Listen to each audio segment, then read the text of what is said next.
Hi, my name is Katie Connor. Thank you for purchasing part 2 of the hematology review. We're going to start with unconjugated hyperbilirubinemia.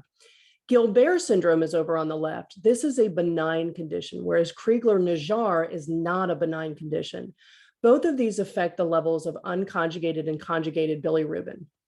In Gilbert syndrome, the way the question will be set up for you is it's some kind of teenager who's going to be taking their SATs or their ACTs and they're very stressed. So they're going to present to the clinic with this mild jaundice.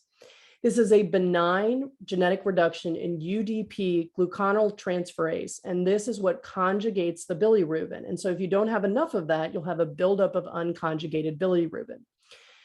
Caucasian, usually diagnosed at puberty, is again that question, it's some kind of teenager. They're going to have an elevated unconjugated bilirubin that's mildly higher than normal, so 1 to 5. They will have a normal conjugated bilirubin because they can still do it, they just don't do it as quickly. There's a test called a nicotinic acid or a fasting stress test. And if you induce some kind of stressful situation for this patient through the use of nicotinic acid or fasting, you will induce that transient jaundice. So you'll have a 2 times increase in unconjugated bilirubin with fasting or nicotinic acid so that you're inducing that. That will then return to baseline within 24 hours. You can also run a PCR genetic test for this. There's no treatment, it's a benign condition. In Crigler-Najjar, they completely lack that UDP gluconyl transferase, and they cannot conjugate the bilirubin at all. So this would be an infant that presents with rapidly progressive neonatal jaundice. They also will develop kernicterus, which is a buildup of that bilirubin in the brain tissue that can cause mental retardation, hypotonia, deafness, oculomotor palsy, and lethargy. This is always diagnosed at birth. So an extremely elevated unconjugated bilirubin. In Gilbert, it was 1 to 5. Here it's 20 to 50 times the normal amount. And then no conjugated bilirubin because they can't conjugate it. This can also be diagnosed through a PCR genetic test. So the way that we want to treat this patient is to quickly reduce their levels of bilirubin. So phenobarbital, 10-mesoporphyrin in neonates, and then fenofibrate. We can also do a plasma exchange or phototherapy. The phototherapy helps to break down those levels of unconjugated bilirubin. Next, we're going to talk about blood loss and shock. What are the normal things physiologically that happen in the body? Well, history, these are just common things that can lead to acute blood loss or shock. Ectopic pregnancy, perforated ulcer, esophageal varices, which we talk about in our GI unit, and then any kind of trauma can cause this. The normal physical exam findings for somebody that's having blood loss or shock: pallor, altered mental status, tachypnea, and tachycardia. These are normal physiologic responses to not having enough oxygen to our tissue. The pump starts working overtime. You start breathing to try to get more oxygen in the system. Hypotension will occur depending on how much blood loss has occurred. So the causes of this can be hypovolemic. There's not enough water in the pipes or blood in the pipes. That's hemorrhage. Cardiogenic, where the heart isn't working. You've had a myocardial infarction. The pump is broken. Obstructive, like a thromboembolus that's preventing blood flow from down that pathway. Neurogenic, brain injury that fails to help regulate our vasoconstriction or our vasodilation. Or anaphylactic. For example, shellfish, peanuts can cause this massive vasodilation, and that's in relation to an allergy. So here's the normal physiologic things that happen when you have blood loss or shock. Your carotid baroreceptors induce vasoconstriction. You shunt your blood to the brain and the heart because that's what keeps everything going. You increase your heart rate and your cardiac output. You're trying everything you can do to get the oxygen to those tissues. Eventually, you develop insufficient perfusion and then infarction of those tissues. Epinephrine and norepinephrine, your adrenaline, is what causes vasoconstriction. And then your ROS system, your ADH and your ROS system, conserve the sodium and water to try to maintain the volume of the blood in the pipes. The first thing you need to do in this situation is determine the source of the bleeding. You can run some basic labs: CBC, coagulation panel, type and cross if you're going to be giving this patient blood. If you think they could be a candidate for an ectopic pregnancy, a beta HCG. Fast scan ultrasound to see if you can determine the location of the bleed. Let's say they were in a car accident. CT scan can be helpful. And then if you think it's an internal GI bleed, so esophageal varices or some kind of perforated ulcer, colonoscopy and endoscopy could also help us figure out where that source of bleed is. We want to put this patient in Trendelenburg position so the blood is flowing to their brain, restore the volume in their pipes with IV normal saline or lactated ringers. We can help to bring the blood count up. So packed red blood cell, 1 unit usually raises the hematocrit by about 3%. That's a general rule. And then replenish their platelets with fresh frozen plasma. If they have an external bleed, and you can see it, direct pressure on that area to clamp off the vessel, elevation, and tourniquet. Acute hemolytic transfusion reaction. In the question, they will have to tell you that the patient received some type of transfusion. This is a massive hemolysis and agglutination from an ABO incompatibility, and it's a little scary that 1 in 40,000 units are erroneously typed. Keep in mind that the RH factor is sometimes referred to as the D. In the question, small amount of transfusion, the patient develops an acute fever, burning, itching at the IV site, chest tightness, nausea, tachycardia, tachypnea, hypotension, diffuse bleeding, dark urine, oozing from the IV site, and flushing. All of this signs that massive hemolysis that is going on. On CBC, you'll have a decreased hemoglobin. You can either do a forward type or reverse type when you're trying to figure out ABO incompatibility. The top chart there is the compatibility of donor and recipient. The bottom part here is a quick bedside card, and this is a type of forward type. You can see the anti-A and the anti-D have clotting in them. So we know that this is an A positive patient because that's where you are having the clotting is the anti-A and the anti-D. You're going to stop that transfusion, start normal saline, try to flush this erroneously typed blood out of their system and increase renal blood flow infiltration with something like furosemide.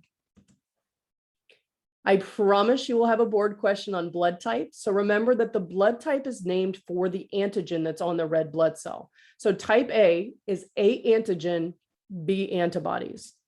Type B is B antigen, A antibodies.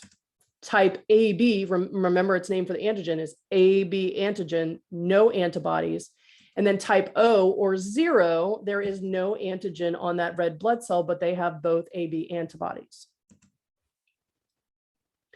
When we're talking about the transfusion possibilities, remember that type A can give to A and B, and it can get A and O.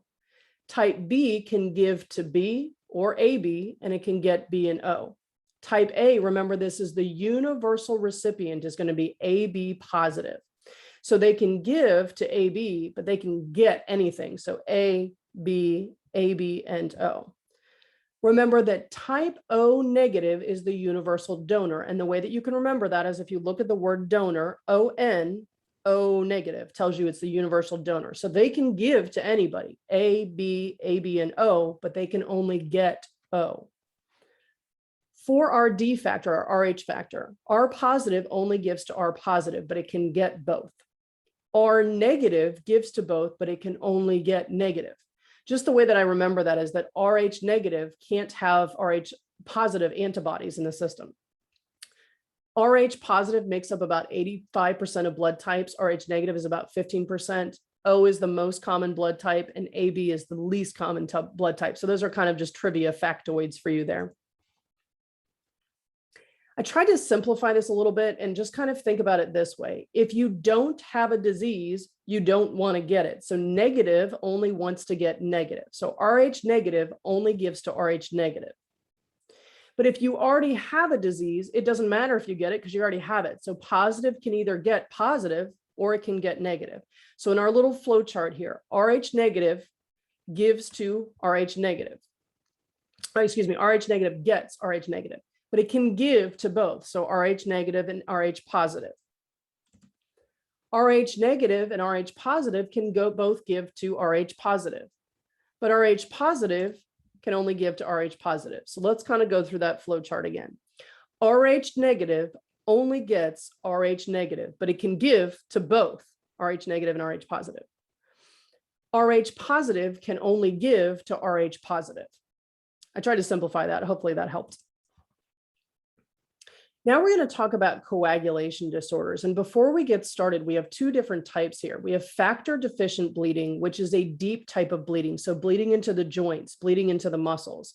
This is a clotting factor disorder, things like hemophilia. Platelet factor bleeding is superficial. So petechial, mucosal, heavy menses, spontaneous bleeding can occur at less than 20,000 platelets. Let's look at the clotting cascade. And I tried to simplify this for you. If you can remember, and you may be asked on your boards, the order of the clotting cascade.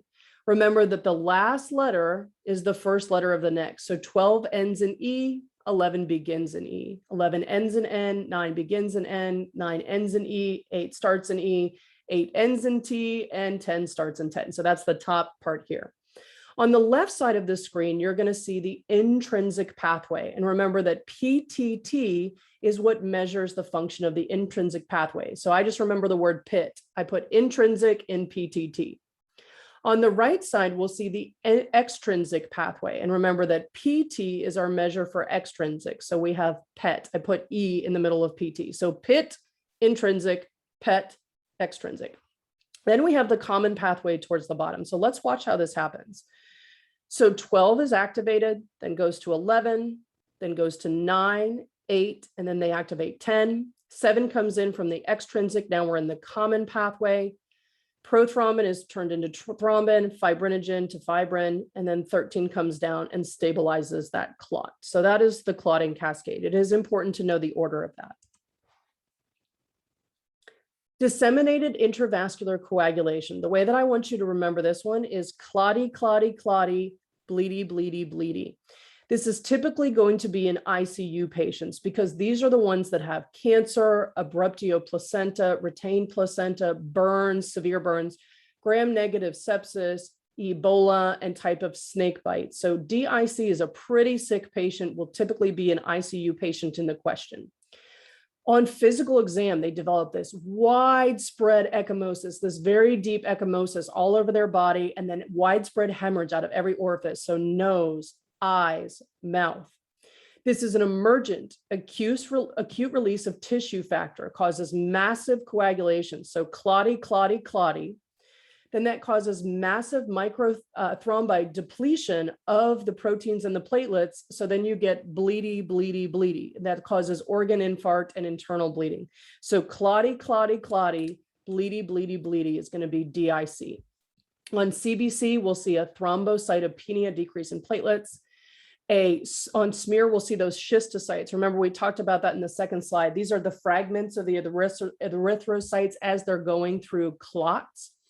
On coagulation panel, you'll have a prolonged PTT, PT, and bleed time, but a decrease in fibrinogen because of all of the clots.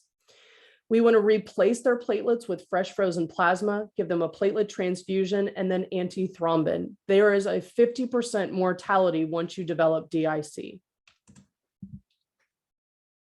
Hemolytic uremic syndrome. This is when you hear on the news somebody died from food poisoning. It's typically hemolytic uremic syndrome, which affects younger children, so age 5 and younger.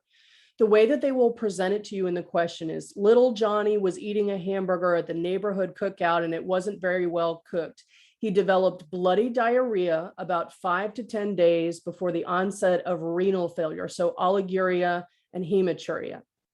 So this is an acute renal failure, plus a hemolytic anemia, plus a thrombocytopenia. And this is due to the ingestion of raw hamburger, unpasteurized juices, contaminated water. E. coli 0157H7, that's important. E. coli 0157H7 is a particularly virulent strain, and you get the Shiga toxin from this E. coli. It can also come from Shigella. Causes apoptosis or death of the renal endothelial cells, causes multiple clots, and then acute renal failure. So bloody diarrhea, renal failure, and hemolytic anemia in a 5 or younger child. On CBC, you'll see a decrease in red blood cells. You'll see a decrease in platelets. On smear, you'll see that schistocyte again because they have clotting for this one. And the definitive test for this is a positive serum Shiga toxin. We treat this with anti-complement antibody because it stabilizes the erythrocyte membrane and decreases the lysis. We can also transfuse this patient if they're anemic, and there's a 15% mortality associated with this one because you go into multiple organ failure. ITP and TTP, these are similar disorders, so I'm going to try to give you some things to help keep these separate. In ITP, idiopathic thrombocytopenic purpura, this is IgG antibodies on the platelets and causes an autoimmune destruction of the platelets. So the body is attacking the platelets by having them chewed up by the spleen. Spontaneous and prolonged bleeding because we are depleting our platelets. So epistaxis, nosebleed, gingival, menses. Remember, this is a platelet type of bleeding, which is a superficial type of bleeding. So nosebleeds, gum bleeds, heavy periods. You can see on these physical pictures here, the purpuric or the petechial rash, and then the mucosal hematoma that she has going on there. So they have impaired thrombopoietin production. They have IgG antibodies on their platelets. This is a disease typically of younger females, so females about 30 to 40, and that can help you sort this demographic out in the question. On CBC, less than 20,000 platelets, positive antiplatelet antibodies. This will help us to distinguish ITP from TTP. Prolonged bleeding time, you may see megakaryocytes in the bone marrow biopsy, but the definitive test for this one is positive antiplatelet antibodies. Because this is an autoimmune disorder, we can treat with steroids and immunoglobulins and immunosuppressants to try to pharmacologically treat this. And if we can't, then we treat it surgically with a splenectomy. So steroids, IVIG, immunosuppressants, and then splenectomy is kind of the algorithm for treatment for this. Next, we have thrombotic thrombocytopenic purpura. This is TTP. A key difference here is this is not an autoimmune disorder, and this is typically older females, so females over the age of 50. Dark urine is going to be the most common history on this one, but they can still have that ecchymotic or that petechial or purpural rash. This is an enzyme dysfunction that causes little thrombi of platelets in the small vessel. They can also have an increase in von Willebrand factor, so that increases the risk for thrombosis. So they're having little tiny clots everywhere. On CBC, they have thrombocytopenia, again, just like ITP. On smear, they have schistocytes. Again, they're going through those clots. It's breaking up the red blood cells. On coagulation panel, they'll have increased fibrinogen because they're having the formation of clots, and an elevated D-dimer because they have clots. Remember that the D-dimer is a non-specific test that we use to screen for pulmonary embolus, but we can also use it in this patient. The key difference here is they will not have antibodies towards the platelets, whereas they do in ITP. And again, these are older women rather than younger women. Treatment for this is we're going to replace those platelets. So give them fresh frozen plasma, and steroids is also a treatment of choice for this one. Von Willebrand disease. I'm going to make an important point before we start. Highly tested on the boards. Platelet type of bleeding, normal platelet count. Platelet type of bleeding, superficial bleeding, mucosal bleeding, normal platelet count. So prolonged bleeding after dental surgery, menorrhagia, mucosal bleeding, epistaxis, gingival bleeding, heavy bleeding after taking aspirin. And this one's interesting, is that in females who take oral contraceptive pills, the bleeding stops. You typically will have areas of ecchymosis, again, because they have that superficial type of bleeding. This is a very common hereditary bleeding disorder, and it's a deficiency of von Willebrand factor. Type 3 is a very specific type. They can also have a deficiency in clotting factor 8. On CBC, normal platelets, platelet bleeding, normal platelet count. So normal platelets, definitive is the von Willebrand antigen. The coagulation panel for this is a prolonged PTT and bleeding time. This is a very specific test called the ristocetin cofactor test. Ristocetin is an antibiotic that causes clotting in normal people. In people who have von Willebrand's disease, they will not clot. So that's the ristocetin cofactor test. Treatment for this is DDAVP or vasopressin. This stimulates the release of von Willebrand factor from the endothelial cells. Or if they're not making enough, you can do a synthetic von Willebrand factor. A brand name for that would be von Vendi. Hemophilia. This is clotting factor deficiency. This is a deep type of bleeding. So in this, you get that hemarthrosis or the muscle bleeding. Hemorrhage disproportionate to the trauma. So post-circumcision or dental work, spontaneous type of bleeding that's hard to control.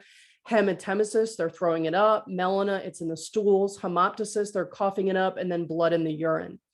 This is an X-linked genetic lack of clotting factors. And we know if it's X-linked, it's going to be more common in males.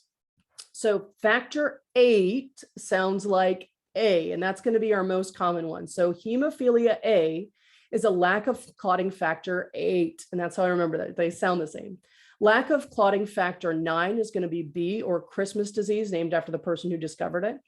And then lack of clotting factor 11 is going to be C. A is the most common, so that's going to be 1 out of 5,000. B is 1 in 25,000, and C is 1 in 100,000.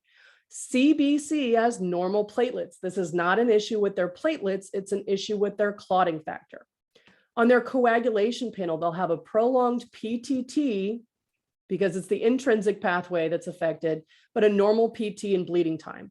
Remember that your clotting factors that are affected here are all in the intrinsic pathway. That's why the PTT is going to be affected. Clotting factor assays are used to determine the type A, B, or C of hemophilia, and then we can use an electrophoresis genetic screening because we know that this is an X-linked genetic disorder. We want to replace the clotting factors that they don't have, so 8, 9, or 11. DDAVP can be used if a patient has very mild hemophilia A, and it stimulates the release of von Willebrand factor, which elevates naturally the clotting factor 8. We can also give them antifibrinolytics. So Lysteta would be an example of that. It prevents the clot breakdown and stops the bleeding. Polycythemia vera. You can see in this picture up top here that very, very red kind of ruddy looking arm compared to the normal arm. In polycythemia vera, this is a mutation in tyrosine kinase that causes the bone marrow to be hypersensitive to erythropoietin. So it causes a myeliocytosis, the blood becomes super thick, hyperviscous, and that leads to hypercoagulable states. The history for this one is kind of specific to this disease. So itching with warm water exposure, burning in the hands and feet, and then this kind of a reddish or ruddy skin coloring. You can see this kind of reddish erythromelalgia. This is where they get this kind of reddish or ruddy coloring to their hands. Hepatosplenomegaly, because you're chewing up all of those excessive red blood cells. And then plethora or flushing of the skin. This is very, very rare. On CBC, you're going to see this massively elevated hematocrit. So 48% or greater. Bone marrow biopsy shows a myeloid overproduction. And here's your specific definitive test for this one. You're going to do a PCR genetic testing. It's the JAK2 mutation for this one. We treat this by bloodletting, phlebotomy. You're reducing the viscosity of the blood. You're making it less viscous. And so cytoreduction is another way we could do this pharmacologically, is with hydroxyurea. Venous thromboembolus, we will talk about this in several of our units here. In venous thromboembolus, this is a blood clot in the vessel. So a family history of blood clots could kind of clue this in for us. DVT will present with acute unilateral leg pain. You can see in that picture there that leg looks pretty swollen with the arrow on it. For pulmonary embolus, they may present with dyspnea, cough, or hemoptysis. On physical exam of a DVT, unilateral leg edema, erythema, positive Holman sign, where they get pain behind the knee with forced dorsiflexion of the foot. On physical exam for pulmonary embolus, they may get tachycardia or tachypnea, because tachycardia is one of the most important and specific physical exam findings for pulmonary embolus. Virchow's triad, we know if it's a triad, it's going to be on the exam. Virchow's triad is a combination of hemostasis, so stoppage of blood flow, vessel injury, and a hypocoagulable state. So they are hypercoagulable. They're more likely to form the blood clots. This increases their risk for a thromboembolic event. Risk factors that increase our risk for thromboembolic events, there's a ton of them. Cancer, smoking, oral contraceptives, hormone replacement therapy, pregnancy, lupus, orthopedic surgery where you're laid up for a couple of days, like a total joint replacement, and then a long flight. D-dimer is our test that can screen for this. So an elevated D-dimer says that, yeah, there's a clot going on somewhere in the body, but it's nonspecific. The board question is, if the D-dimer is negative, do they have a clot? The answer is no. But in real life, there's about 20% false negative rate for D-dimer. So in clinical practice, don't let a negative D-dimer deter you if you have clinical suspicion that they have something going on. A leg Doppler ultrasound to look at the arterial and the venous flow. A CT pulmonary angiogram would be definitive for a PE. If they have stable vitals, we can treat them with a medication like heparin, followed by something like Pradaxa. We can also use Xarelto or some of the other anticoagulation medications that are a little bit less problematic than warfarin are. Warfarin has a lot of monitoring. You got to go in for blood labs. It can be affected by lots of things that you eat, especially dietary. So some of the newer medications like Xarelto, Eliquis are a little bit easier for the patients as far as monitoring. The Greenfield IVC filter, this is kind of falling out of favor. This is for people who could not be on anticoagulation. Let's say they had a hemorrhagic stroke and they couldn't be on anticoagulation and they had recurrent thromboembolus. This was supposed to catch the thromboemboli, but there's been a lot of lawsuits where it's kind of disintegrated and moved throughout the body.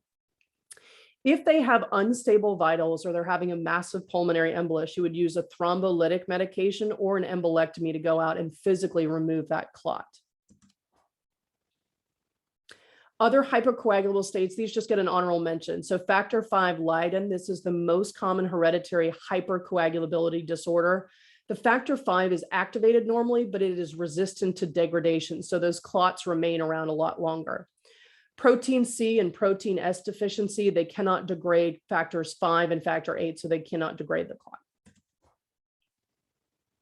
Let's talk a little bit about hematopoiesis here. So we're going to start with our multipotent hematopoietic stem cell.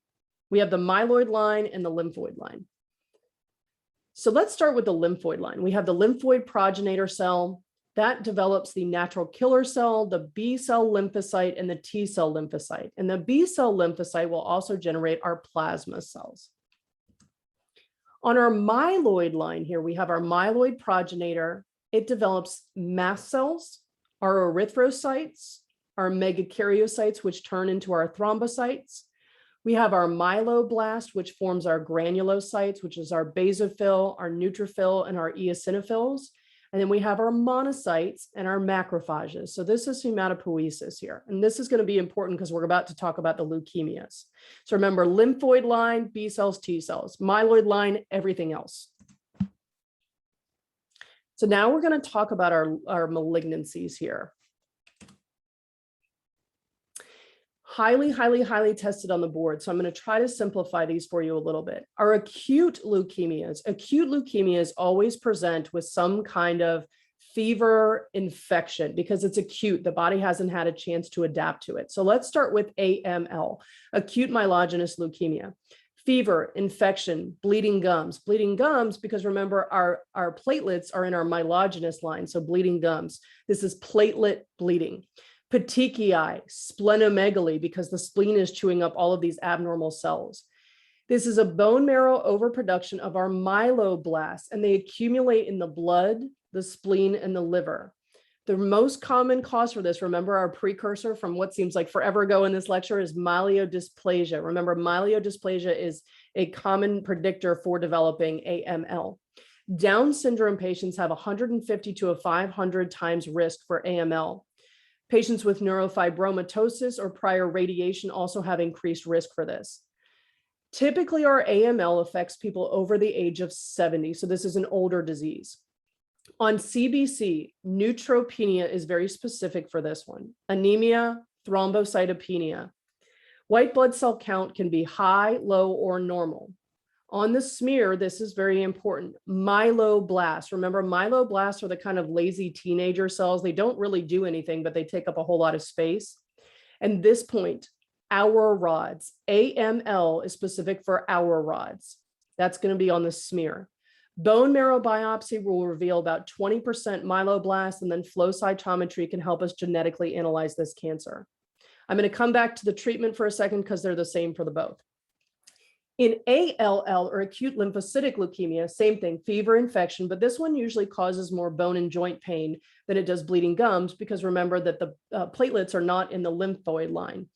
Petechia, splenomegaly, cancerous bone marrow stem cells that make only immature lymphoblasts. So those are the lymphoblasts, the lazy teenager cells.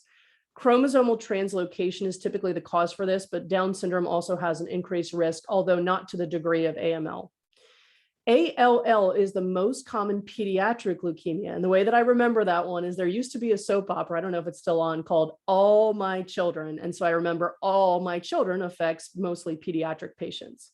CBC, lymphocytosis, anemia, thrombocytopenia, neutropenia. B cell lymphocytosis has a much worse prognosis than a T cell. On smear, we see those lymphoblasts, those lazy cells. On bone marrow biopsy, we have 20% lymphoblasts and then flow cytometry. Treatment for these is the same. So chemotherapy to stem cell transplant.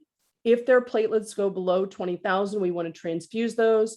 If their red blood cells or if their hemoglobin is less than 8, we want to give them a red blood cell transfusion, and then prophylactic antiviral, acyclovir, antifungal, fluconazole, and antibacterial, so ciprofloxacin.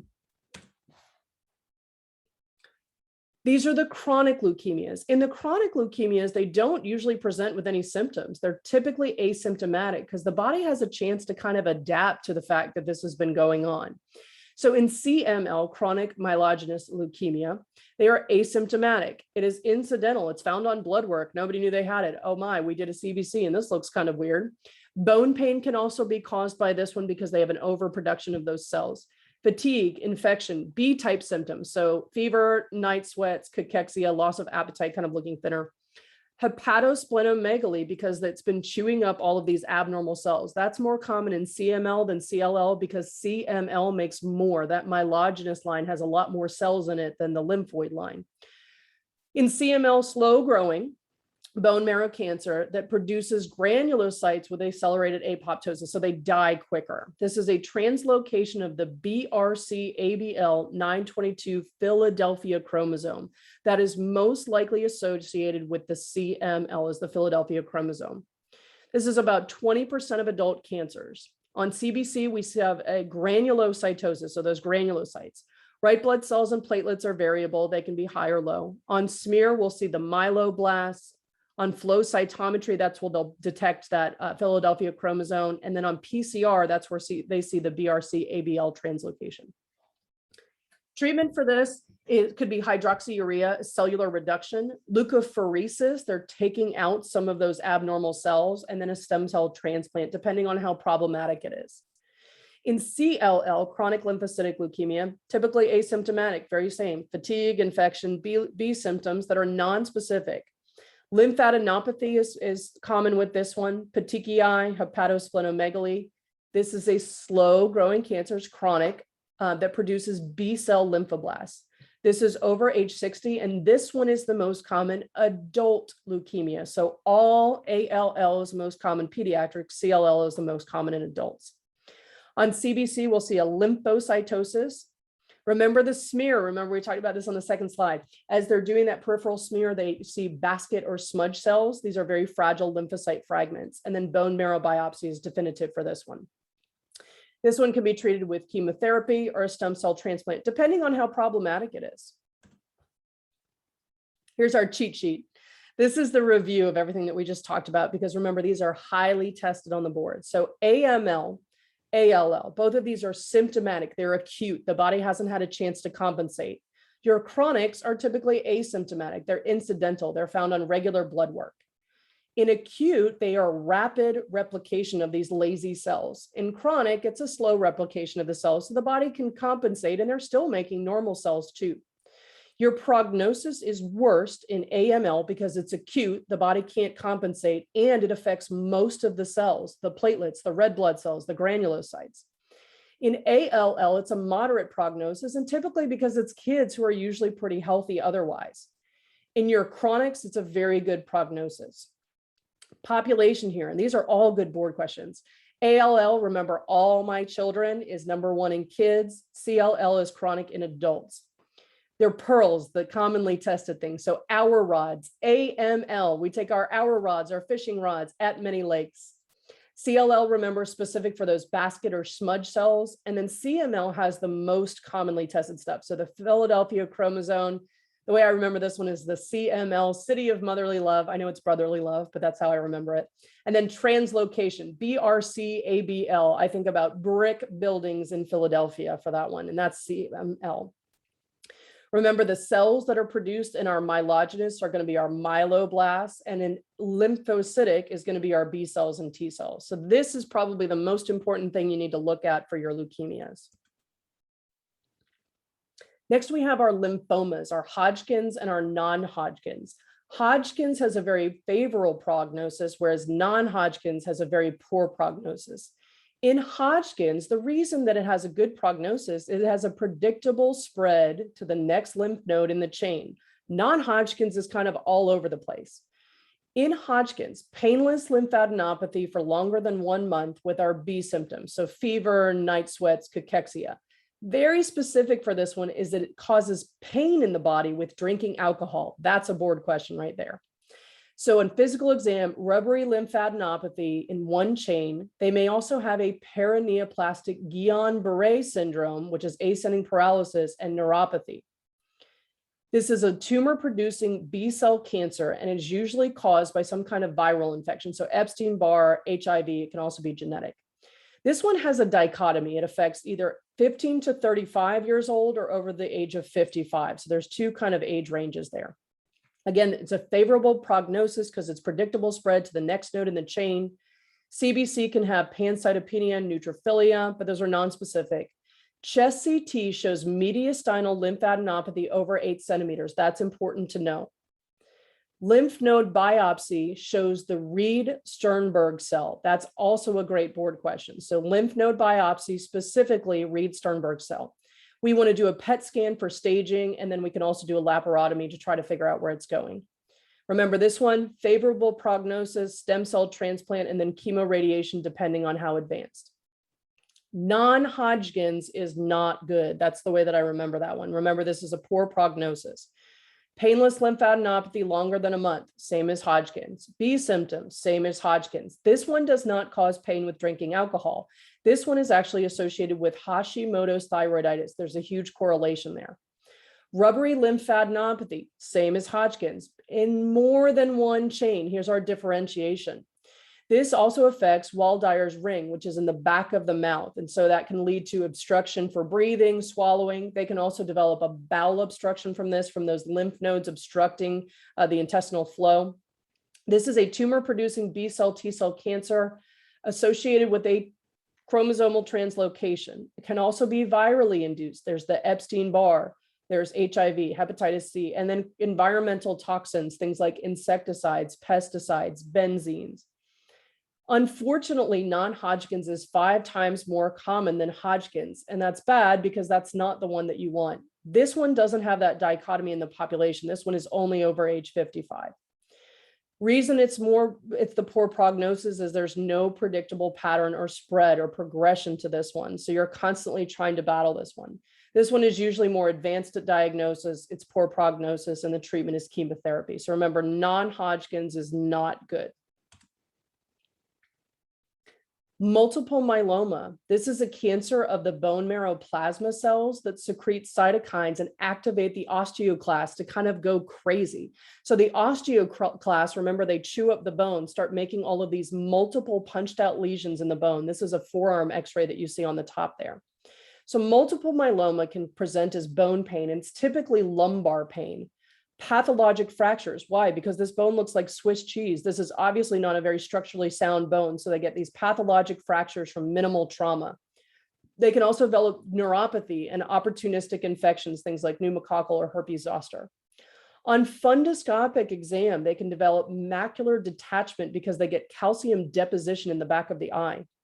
The shoulder pad sign, they get these kind of enlarged dysmorphic shoulders. Macroglossia, large tongue, waxy skin papules. This is the deposition of the plasma cells in the skin. We know that this one is highly associated with environmental toxins like weed killers, but it can also be genetics. The population that we really see this in is over age 65, and African Americans are more commonly affected. The Crab syndrome for this one, CRAB, hypercalcemia, decreased renal function, normocytic anemia, and bone lesions. That's the Crab for this one. On smear, you may see plasma cells and the rouleau formation. If you look at the bottom picture here, it looks like a stack of pennies on top of each other. That's called the rouleau formation. That's highly tested on the boards because that's very specific for multiple myeloma. They also have proteinuria, Bench-Jones protein, which are toxic to the kidneys. That's why you have decreased renal function. So Bench-Jones proteinuria. X-ray shows multiple punched out lesions in the bone. And then on protein electrophoresis, you'll see something called an M spike. Those are all diagnostic and really good board question for all of those. Treatments is bisphosphonates because we know that bisphosphonates suppress osteoclasts. That's why we use them to treat osteoporosis. Bone marrow transplant so that we try to get some more healthy plasma cells in there, and then chemoradiation. Hairy cell leukemia, this is very rare over age 50. For this one, really, they may give you a picture and say, what the heck is this? It's called a fried egg lymphocyte, and it looks like a fried egg. So on smear for this one, fried egg lymphocyte is very specific for hairy cell leukemia. So they present with abdominal pain, easy bleeding, recurrent fungal infections. This is a leukemia of the B lymphocytes and is associated with prolonged radiation exposure and agricultural chemicals. So if you see somebody who's a retired farmer in the question. So we know for this one, the fried egg lymphocyte, which I think is cute, bone marrow aspirate, they have a dry tap, and then a bone marrow biopsy will reveal hairy cells, but they're not going to ask you that one because that would be giving away the diagnosis.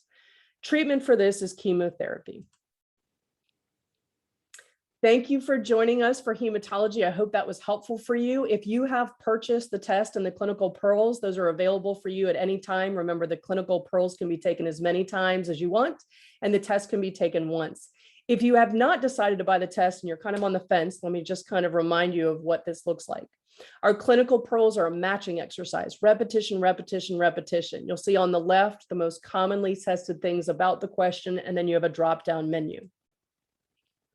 The didactic level is designed to be at the didactic level, so a moderate level difficulty. There's 4 answer choices. You'll get an email on anything that you may have answered incorrectly.